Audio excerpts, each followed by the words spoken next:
Startups in Korea have mostly been clustered in the IT scene, but recently there have been noteworthy entities popping up, catering to previously unnoticed audience needs. Not only that, they boldly up the ante for journalism. Jung-soo sheds light on some of the valiant attempts by the little guys, as well as coordinated efforts to support these media startups.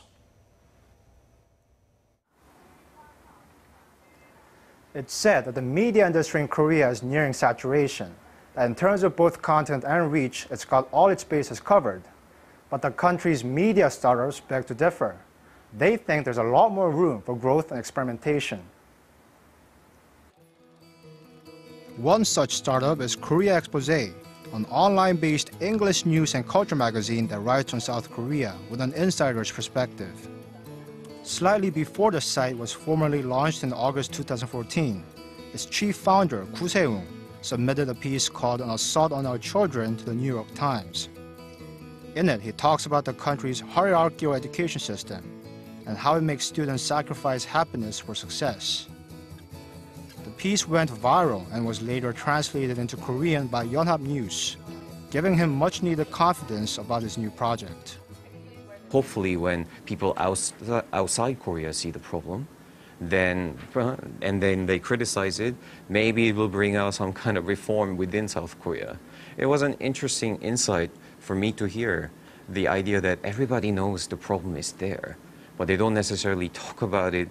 They say good students and people in general are products of a good environment, and Korea Expose is one of a handful of companies being incubated by the country's sole media startup accelerator, valiant.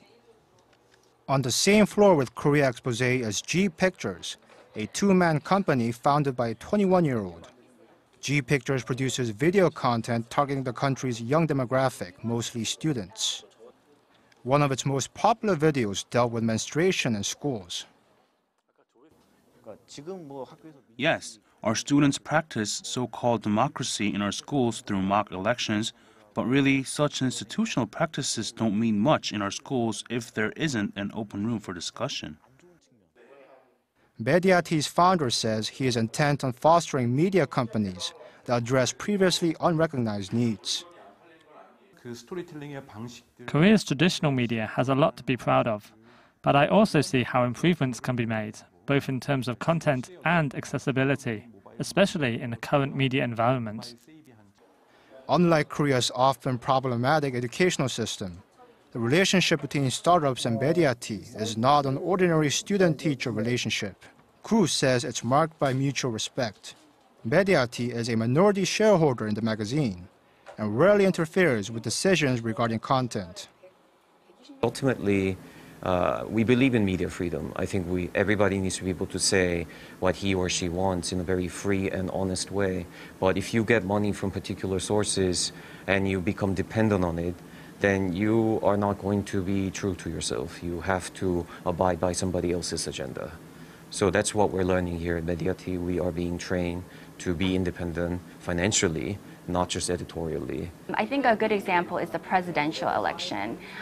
We went into depth, focusing on different aspects of the story, and we had a one-on-one interview with Shim Sang-jung, who is a minor political candidate, but she's a very prominent politician nevertheless.